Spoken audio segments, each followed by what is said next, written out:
नमस्कार दोस्तों, बहुत बहुत स्वागत है हमारी यूट्यूब चैनल पे। आशा करता हूँ सब अच्छे होंगे। जाहिर सी बात है, इतने दिन से मैं आपको कंटिन्यू एक ही टॉपिक पे बताता आ रहा हूँ। अब पता नहीं मुझे आपको वो चीज़ें अच्छी लगती है कि नहीं, मतलब आप उस पर कितना सही बिलीव करते हो। हर दिन मेरे पास नया कंटेंट है नहीं बनाने के लिए, क्योंकि मैं आपको रूल्स जो है वो बताने आया हूँ, ना कि अपने कंटेंट बनाने आया हूँ। तो कंटेंट बनाना और मार्केट में ट्रेड करना दोनों चीज़ें अलग अलग होती है। क्योंकि कंटेंट बनाने का मतलब कि हर एक दिन कोई नया रूल्स और नई स्ट्रेटजी के साथ, और आपको ये विश्वास दिलाना कहीं ना कहीं कि अगर आप ये सीख गए तो आपके पास प्रॉफिट ही प्रॉफिट होगा। इस रीजन से जस्ट 1 मिनट। तो जैसे मैंने आपको बोला कि आपको क्या लगता है कि कंटेंट बनाने वाले आपको क्या रूल सही देंगे, क्योंकि कंटेंट बनाना यानी हर दिन आपको ये उम्मीद के साथ वीडियो दिखलाना कि आज आप कुछ अच्छा सीखने को मिलेगा और नया सीखने को मिलेगा। बट एक्चुअल में जो वो लोग बताते हैं कि हर दिन एक नया कंटेंट, मार्केट को सीखने में 20 साल लग जाते हैं, यानी एक रूल को समझने में 10 साल लग जाते हैं लोगों को। कोई हर 4 दिन में कोई नई स्ट्रेटजी कैसे ला सकता है? कम से कम उससे पूछो क्या उसने वो प्रैक्टिस की है? बिल्कुल नहीं। मैं 101% श्योर हूँ, इतना अपने लाइफ के एक्सपीरियंस के साथ कह रहा हूँ कि 99% जो स्ट्रेटजीज लेके आते हैं हर दिन, वो कभी उस चीज़ को फॉलो ही नहीं किए। उनको बस कंटेंट बनाने से मतलब होता है कि क्या कंटेंट बना दिया जिससे व्यूज़ आए, लोग अट्रैक्ट हो, बस, और कुछ नहीं। जो मार्केट में नए हैं शायद वही उनके ट्रैप में फंसते हैं। बाकी जो आप लोग अगर 4 साल 3 साल भी बता दिए होंगे तो काफ़ी अच्छे से आपको ये चीज़ें, जो ये सारे ट्रैप होता है, वो सब चीज़ें आपको अच्छे से समझ में आ गई होगी। तो हम एक स्टॉक सिलेक्शन करेंगे जो इंट्राडे के लिए होगा, और इंट्राडे में हमें कैसे ट्रेड करना है, स्टॉक सिलेक्शन करना है, ये सारी चीज़ें। अगर आप मार्केट को देखो तो निफ्टी 50 आज थोड़ा सा गैप अप हुआ है, गैप अप खोल के ऊपर चल रहा है। सेंसेक्स भी गैप अप हुआ है, मतलब मार्केट आपको कहीं ना कहीं ग्रीन लग रहा है। मार्केट ग्रीन है या रेड है ये मैटर ही नहीं करता। क्या पता मार्केट ऊपर खुला हो कल के क्लोजिंग प्राइस से, इसलिए ग्रीन दिख रहा हो और उसको खुल के नीचे आ रहा हो। तो ये सारी चीज़ें देखिए, स्टॉक सिलेक्शन करने के लिए हमें मैं कोई वादा नहीं कर सकता कि आप क्या है, क्योंकि एज अ ये परमिशन नहीं है कि आप कोई वादा करें कि आपको ऐसा ही होगा। लेकिन हाँ, इतना श्योर हूँ कि एज अपने एक्सपीरियंस से मैं कह सकता हूँ कि अगर आप डाटा रीड करना, जिस हिसाब से स्टॉक सिलेक्शन करना सीख जाते हो डाटा रीड के हिसाब से, जैसे ऑप्शन चेन डाटा रीड करना सीख गए, उसके बाद हॉरिजॉन्टल जोन और Gann calculator, one day time frame का टारगेट लेना सीख गए, तो आपको ज़्यादातर चांसेस होंगे कि आप मैक्सिमम टाइम प्रॉफिट में रहें। तो आपको क्या समझना है, देखिए, मार्केट में डाटा है यानी बायर और सेलर का, ठीक है। मार्केट हो या ऑफलाइन मार्केट हो, हमेशा दो ही लोग होते हैं, बायर और सेलर, आपको पता है। लेकिन मार्केट में भी, स्टॉक मार्केट में भी दो ही होते हैं, बायर और सेलर, बस इनका रूल्स चेंज हो जाता है। आपको लगता है कि सेलर नीचे ले जाते हैं मार्केट को, बायर ऊपर ले जाते हैं, बस यही होता है। लेकिन यहां पे आपको थोड़ा सा कॉन्सेप्ट ये क्लियर करना होगा कि बायर और सेलर दो अलग अलग माइंडसेट होते हैं। क्योंकि बायर भी दो टाइप के होते हैं। देखो, बायर को हम क्या बोलते हैं? बायर को हम बोलते हैं open interest, OI, sorry volume बोल जस्ट ओवाई को हम बोलते हैं सेलर, राइट। जहां भी ओवाई लिखा हो उसको समझ जाइए आपको सेलर की बात हो रही है, और जहां पे वैल्यूम लिखा हो समझ जाइए आपको बायर की बात हो रही है, राइट। अब वैल्यूम, बायर और सेलर ये दो होते हैं, ठीक है। तो ये ऑप्शन चेन में चलिए और देखिए, देखिए ये ओवाई हो गया और ये हमारे हो गए सेलर, और इधर ये ओवाई हो गया, ये भी हो गया सेलर। लेकिन आप चीज ये देख रहे हो, वैल्यूम अगर बायर है और ओवाई यानी सेलर है, तो आप देखो कि ओवाई भी दो जगह है और बायर भी, वैल्यूम भी दो जगह, यानी एक कॉल साइड है और एक पुट साइड है। तो अब इन दोनों चीजों को समझते हैं। आप फिर वही सोच रहे होंगे, यार ये तो हम बोर हो गए हैं। देखो, आप पुराने हो सकता है कोई ना कोई वीडियो में कोई एक दो तो नए आ ही जाते होंगे, तो शायद उनके लिए ये चीजें न्यू हो, इस रीजन से, क्योंकि मेन टॉपिक ही यही है, तो मैं इसको स्किप नहीं कर सकता। इस रीजन से इसको मुझे बार बार रिपीट करना होगा। मुझे पता है कि आप ये जैसे वर्ड सुनते होगे आप इरिटेट होते होगे, बट कोई नहीं। ये समझने के जैसे ओवाई दो हैं और बायर भी दो हैं, यानी सेलर और बायर दोनों दो हैं। तो क्या है, देखो, जो हमारा ओपन इंटरेस्ट होता है यानी सेलर होते हैं, वो हमारे दो टाइप के होते हैं। कौन से? कॉल सेलर यानी ओआई, ठीक है, कॉल्स ओआई। और दूसरे होते हैं हमारे puts, put seller, right, put seller यानी पुट्स ओआई। कॉल सेलर और पुट सेलर ये दो टाइप के होते हैं, ठीक है।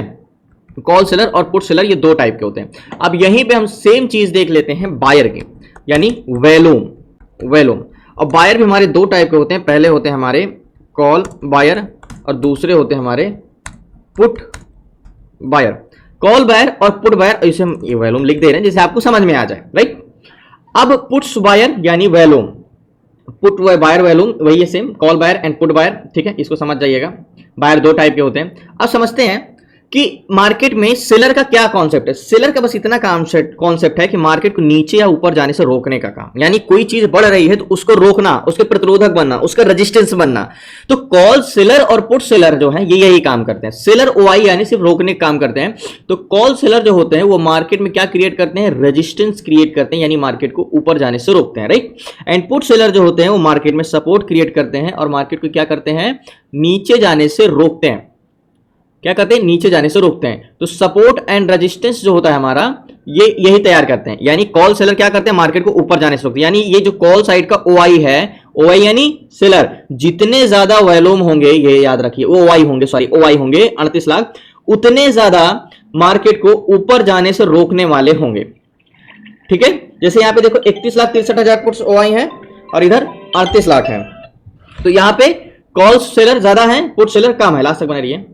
तो जैसे कि मैंने बोला, जितने ज्यादा ओआई होंगे उतने ज्यादा सेलर होंगे। कॉल साइड को ओआई होंगे तो कॉल सेलर ज्यादा होंगे, पुट साइड को ओआई होंगे, पुट सेलर ज्यादा होंगे। और सेम वॉल्यूम जो होते हैं, कॉल बायर जो होते हैं, वो मार्केट को ऊपर की ओर ट्रेवल कराते हैं। यानी जो मार्केट चलता है उसको कौन चलाता है, बायर। कॉल बायर जो होते हैं वो मार्केट को ऊपर की ओर चलाते हैं, यानी मार्केट जितना ऊपर जाएगा उसको बुलिश ले जाने के लिए बायर, कॉल बायर का काम होता है, और पुट बायर मार्केट को नीचे ले जाते हैं। यानी ये जितने ज्यादा होंगे कॉल्स वॉल्यूम यानी कॉल बायर, उतना ज्यादा मार्केट की स्ट्रेंथ बुलिश होगी, और ये पुट्स वॉल्यूम जितने ज्यादा बेरिश होंगे, ये ज्यादा होंगे, मार्केट बेरिश होगा। लेकिन सिर्फ नंबर वाइज मैटर नहीं होता, यहीं पे लोग धोखा खा जाते हैं। क्योंकि लोग जो स्टॉक मार्केट में आपको एजुकेशन देते हैं, जो पढ़ाते हैं ना, खुद तो कभी ट्रेड करते नहीं है, वो तो बता देते हैं आपको ये होता है वॉल्यूम, ये होते हैं बायर, लेकिन कुछ चीजें होती हैं जो प्रैक्टिकली हम सीखते हैं। यानी लाइफ में भी आपने बहुत सारी चीजें होती, आपको कोई बुक भाषा या कोई आपको समझा नहीं सकता। आप अपनी एज के साथ, जब आपकी मैच्योरिटी आती है, यानी अपने एज के उस पड़ाव में आते हैं, तो वो चीजें तब समझ में आती है। भले उस चीज को जानते हो आप पहले, लेकिन उसका इंपॉर्टेंस आपको एक लाइफ के बाद समझ में आती है। तो कुछ चीजें हमें अपने लाइफ के एक्सपीरियंस से और प्रैक्टिकली सीखने को मिलता है। तो सेम इस तरह स्टॉक मार्केट में जो आपको पढ़ाते हैं, तो उनको प्रैक्टिकली एक्सपीरियंस तो है नहीं है।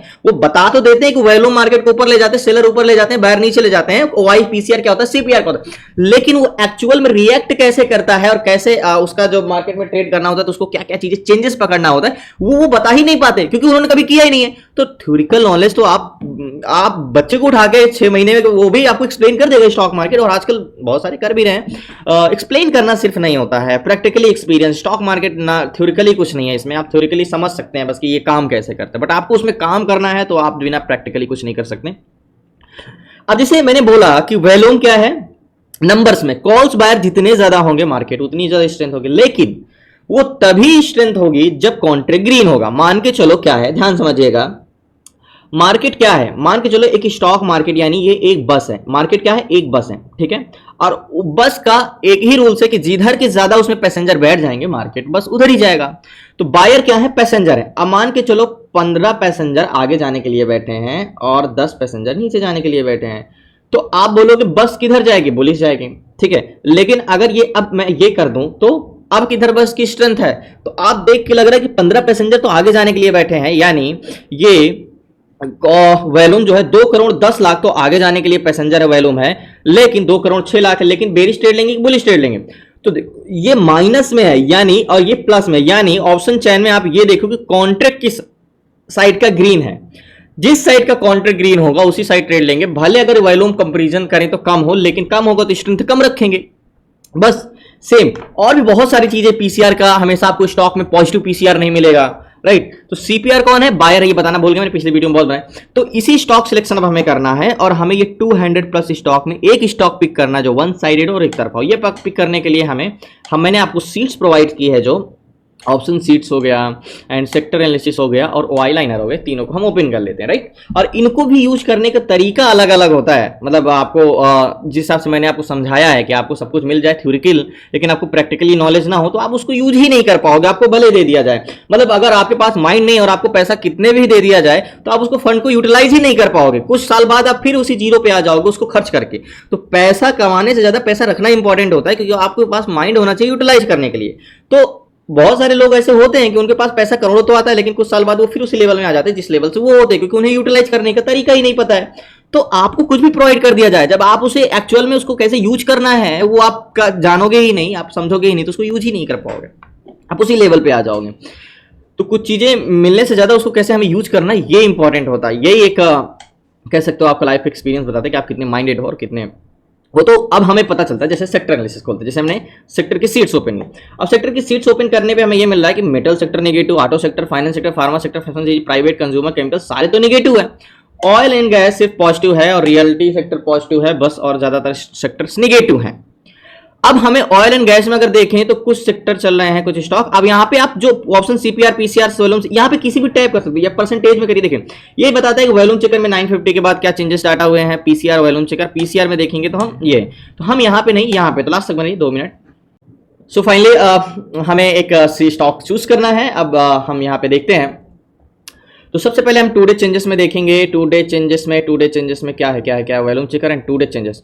तो 2 डे चेंजेस में देखें तो आज हिंद पेट्रो बहुत अच्छा है एंड 2 डे देखो यहाँ पे मैं किसी भी चीज में टैप करके ना वो अपने हिसाब से ले सकता हूँ। मुझे जानना है कि किसी स्टॉक में सबसे ज्यादा पीसीआर, तो आपने यहाँ पे टैप किया तो सबसे कम किस पेज इंडिया में, सबसे ज्यादा किस में है, ये है जैसे मान चलो पेट्रोनेट में सबसे ज्यादा 1.24। अब मुझे जाना सीपीआर यानी बायर किस में सबसे ज्यादा है, तो यहाँ सबसे कम एलकेम में है, उसके बाद सबसे ज्यादा किस में है, ये सारी चीजें। तो 2 डे चेंजेस में अगर हम देखें तो IIFL है, हिंद पेट्रो ने काफ़ी ज़्यादा मूवमेंट करी, लेकिन इसमें यह चीज़ है हिंद पेट्रो है कि 437 रुपये का स्टॉक है और 15 पॉइंट मूवमेंट कर चुका है, तो मुझे लगता है इसमें थोड़ा सा अवॉइड करना ज़्यादा बेटर है।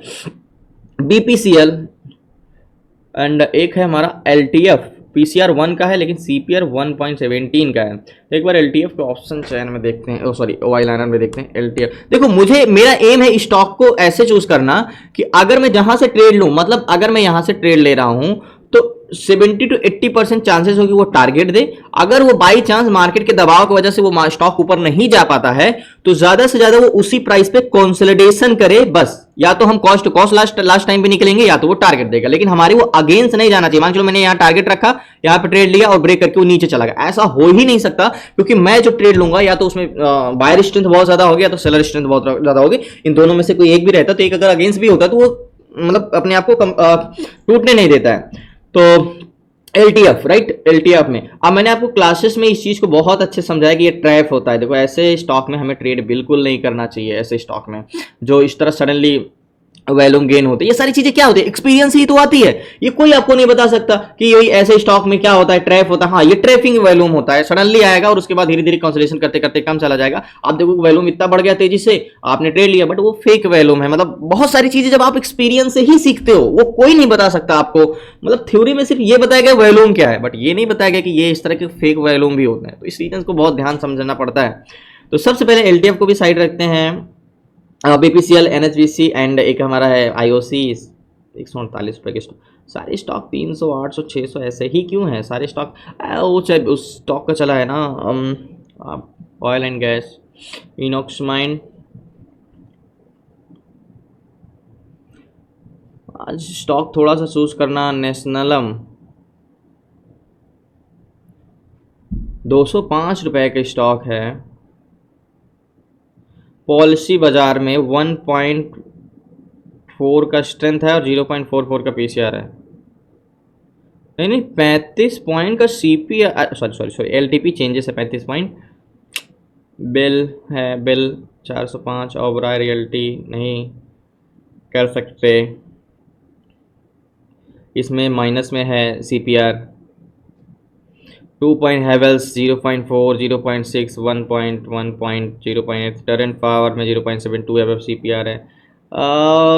टरेंट फार्मा में एक बार हम देख सकते हैं, क्यों ट्रेड कर सकते। देखो मेरा मतलब कि उसमें स्ट्रेंथ भी और वो स्टॉक ज़्यादा चला भी ना हो, ऐसे स्टॉक को पिक करना थोड़ा सा हमारे पास। ये देखो वैल्यूम CPR की बात करें तो, बायर की भी बात करें तो देखो बायर तो बढ़ रहा है। टोरेंट फार्मा ओके, ओ सॉरी टोरेंट फार्मा कॉन्ट्रैक्ट भी कोई खास ग्रीन नहीं क्रिएट कर सकती इस पर।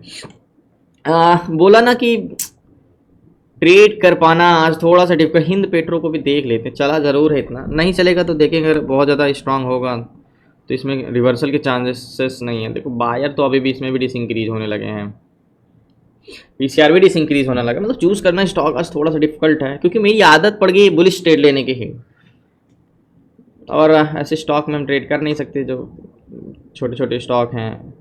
NHBC 85 रुपीज़ का है, ऐसे नहीं कर सकते हम। ABB में CPR क्या है, 2.1 का है बाबा, है ना। ABB में CPR तो बहुत अच्छी स्ट्रेंथ है, बट उसका सीपीआर घट रहा है, पीसीआर घट रहा है, तो आप समझ सकते हो, एक बार देख लेते हैं, क्योंकि कभी कभी पीसीआर घटना और सीपीआर बढ़ना, वो रेजिस्टेंस पे कंसोलिडेशन करके फिर ब्रेकआउट देना, बहुत बड़ा मूवमेंट आता है। बट नहीं कर सकते हैं इसमें, क्योंकि कॉन्ट्रैक्ट भी तो पूरा ग्रीन नहीं है। ये भी चीज़ें तो देखनी है। ये देखो, यहाँ से मार्केट कंसोलिडेशन कर रहा है, यहाँ से पीसीआर सडनली बढ़ा है, और सीपीआर की बात करें तो सीपीआर कोई खास परफॉर्म नहीं कर रहा है। आज ट्रेड मिल ही नहीं रहा है, मतलब स्टॉक जिस हिसाब से हमें चाहिए उस हिसाब से कोई स्टॉक नहीं मिल रहा है। एमसीएक्स है 0. इसमें सेलर भी बढ़ रहे हैं, बायर बढ़ रहे हैं। 1.92 का सीपी, ये मुझे थोड़ा सा सही लगा, बस इसमें चेंजेस डाटा अच्छे हों, बस ये मुझे सही लगा थोड़ा सा स्टॉक, पर जिस हिसाब से चाहिए उस हिसाब से तो नहीं है। ये देखो सेम रूल्स, ट्रैप है इसमें, देखो ये डाटा ऐसे ट्रेड नहीं करना, इस चीज़ तो मैंने आपको बताया ही है। तो मेरे हिसाब से अभी भी ये सारे स्टॉक को अवॉइड ही करना है। सिप्ला 1.2 की स्ट्रेंथ है, इतना कम स्ट्रेंथ में तो ट्रेड कर पाना थोड़ा सा। मदरसन ओके, मदरसन को हम देख लेते हैं एक बार, लास्ट तक बने रही है।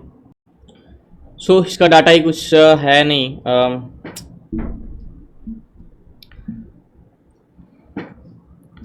उस हिसाब से कोई भी डाटा क्यों नहीं मिल रहा है। एक बार और हमें चेंजेस सीपीआर में देखना होगा, सबसे अच्छा सीपीआर किस में है। सीपीआर एक है आईओसी, लेकिन बहुत छोटा प्रीमियम, इतना छोटा प्रीमियम हम ट्रेड। एक है ये आईसीआईसीआई जीआई, 30% बायर बढ़े हैं, लेकिन एलटीपी में चेंजेस, टूडे चेंजेस में तो नेगेटिव हैं।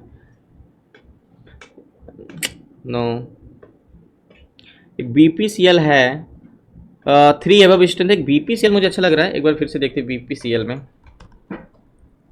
बीपीसीएल ओके,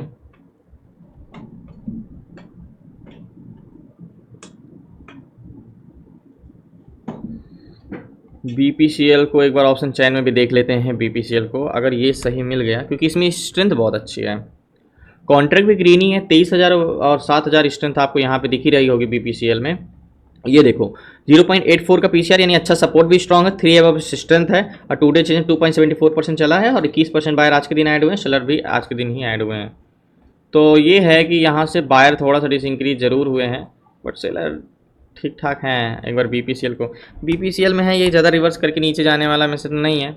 तो एक बार अगर 5 मिनट टाइम फ्रेम में लगाए हैं तो थोड़ा सा नीचे जरूर आए, लेकिन इस सपोर्ट लेके फिर से ये रिवर्स करेगा, ये है। तो अगर इसमें हमें ट्रेड करना भी है तो हमें वनडे टाइम फ्रेम में लगाना है।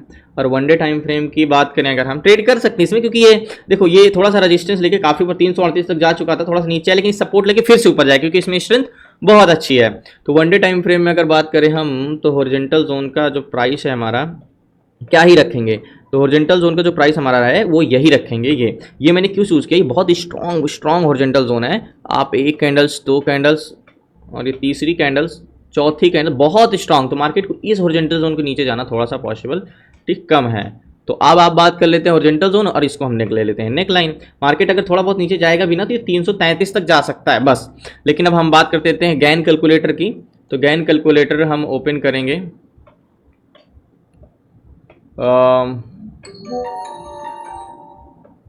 Just 1 minute open.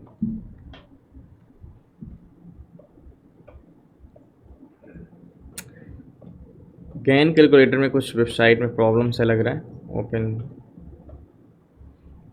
क्योंकि अगर हम हॉरिजॉन्टल जोन पे यहाँ पे ट्रेड लेते हैं तो वनडे टाइम फ्रेम के हिसाब से जो हमारा टारगेट रखेंगे, अगर हम आज का हाई भी रख लेते हैं 38 का, वो भी सफिशिएंट है। 3 पॉइंट का वो भी है, ठीक है। अगर आज का हम हाई रख लेते हैं ये 338 का, ओके। तो गैन कैलकुलेटर का जो हमारा प्राइस है 5वें टाइम फ्रेम, पहले इसको लगा लेते हैं, और इसका जो हॉरिजॉन्टल जोन का प्राइस है वो है 333 रुपये 82 पैसे, ठीक है।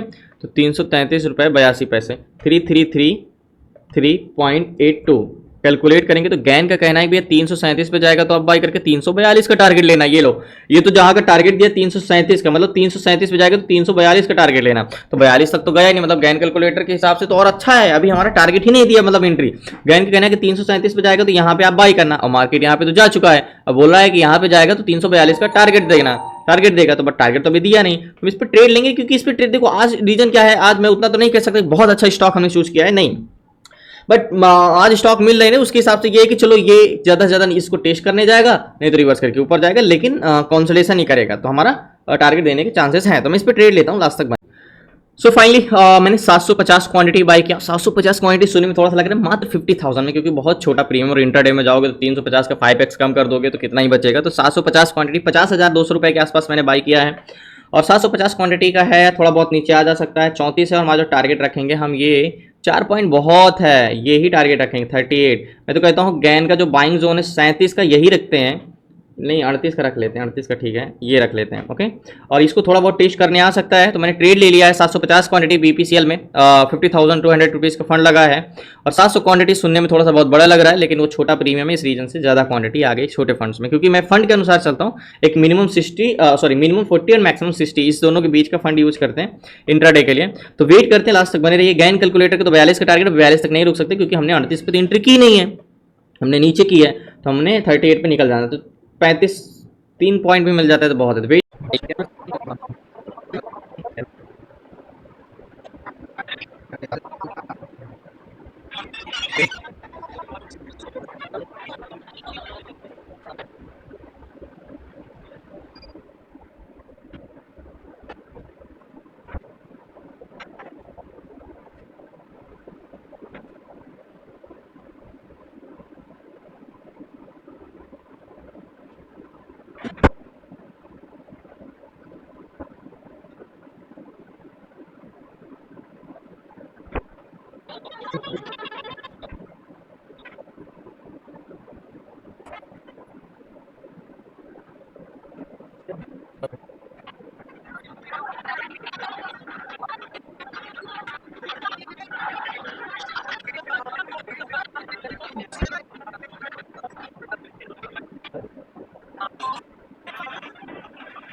सो फाइनली 37.40 चला है, याद होगा जीडीटी प्राइस 38 का है, 30 पॉइंट पैसे और ऊपर जाता है तो मैं पोजीशन